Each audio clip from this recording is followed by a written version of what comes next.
Welcome to Scotland. We were a little nervous at first after watching that movie Skyfall.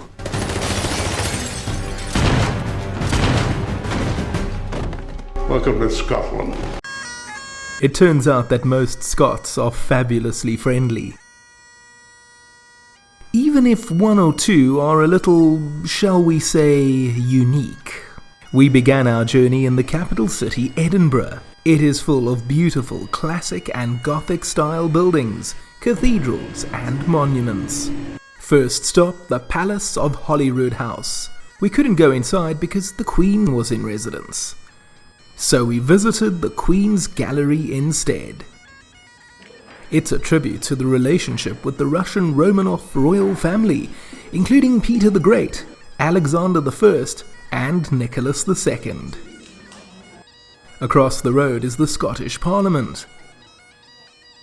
We wondered where Nicola Sturgeon might sit. We were keen to tackle Holyrood Park though.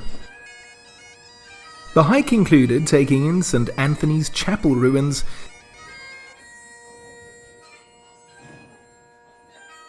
and a tough hike all the way to the top, known as Arthur's Seat.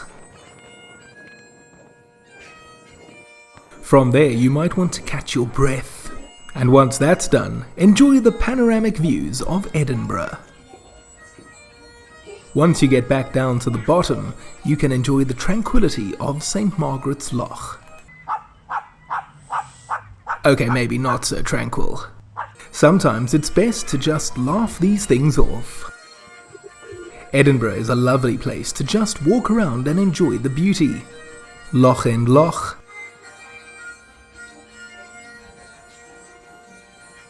Leith Links, and over at the shore, you can enjoy a meal while overlooking the water of Leith.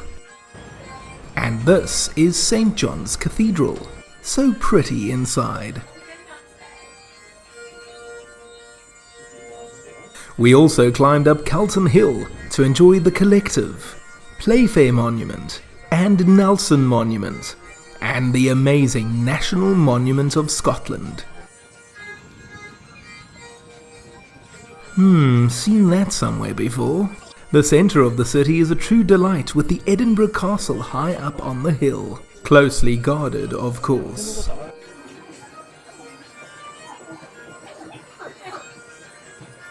What with the Scottish crown jewels inside, it's the least to be expected.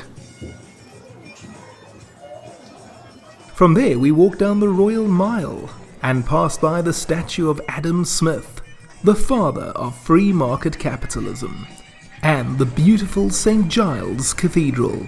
Back at the bottom of the hill, a walk through the Prince's Street Gardens is highly recommended. What a great way to break away from the stresses of the office. And possibly my favourite of all the buildings in Edinburgh, the Scott Monument. Here she is from another angle. Now for some serious fun in Edinburgh, you could do worse than visit the Camera Obscura and World of Illusions. Camera Obscura is the natural optical phenomenon that occurs when an image of a scene at the other side of a screen is projected through a small hole in that screen as a reversed and inverted image on a surface opposite to the opening.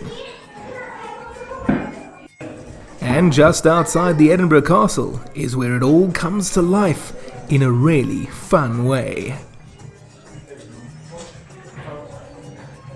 The Royal Yacht Britannia is also well worth a visit. It's also known as Her Majesty's Yacht Britannia. It was in service from 1954 to 1997 as the former royal yacht of the British monarch.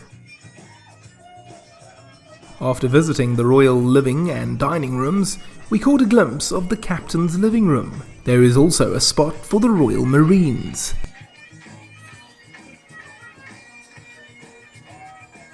And a sick bay too, and from there it is off to the next city.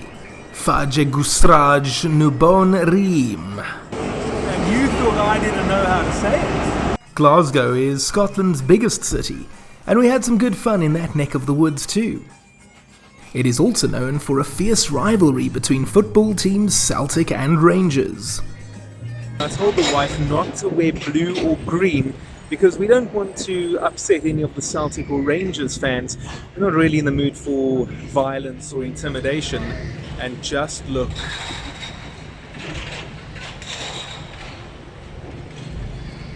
Glasgow Cathedral is the oldest cathedral on mainland Scotland.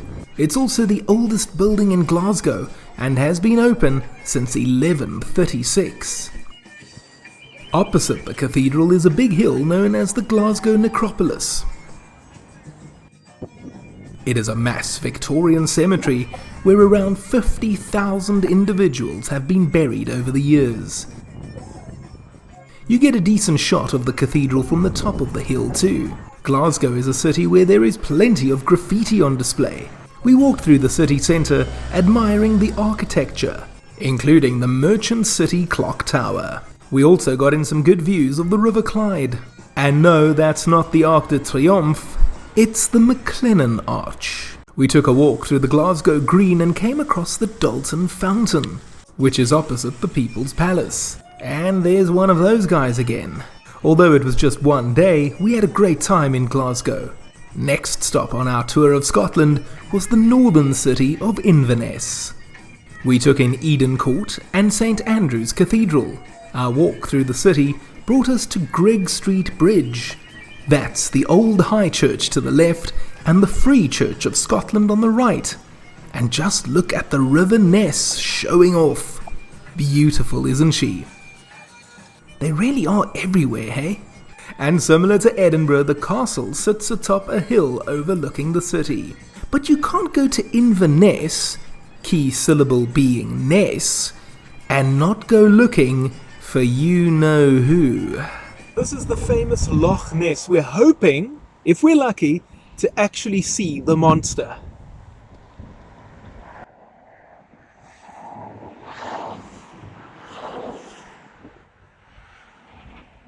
We waited for hours on what was a perfect day. We were ready to give up our search when suddenly... Inverness really is a lovely little place, and it was here that I decided I had to indulge in one of Scotland's most famous commodities. This is a Balvenie Caribbean cask, 14-year-old from Speyside. Rich with tropical fruit, this cracker is mouth-coating and fruity with superb balance. Or at least that's what the menu says. It's totally lost on me. Sorry, folks. I think I'll just stick to Iron Brew. The haggis was good though, accompanied by neeps and tatties. Cranachan is a decent dessert, toasted oats, cream and raspberries. And the infamous deep-fried Mars bar. This is the gourmet version served with ice cream. Even better are the views of the Highlands. They are majestic in every way.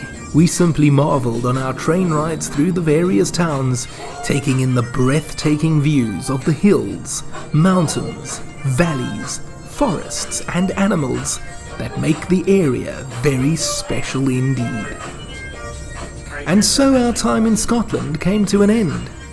It rained cats and dogs on the final day, but that could not put a dampener on our trip. Scotland is truly stunning.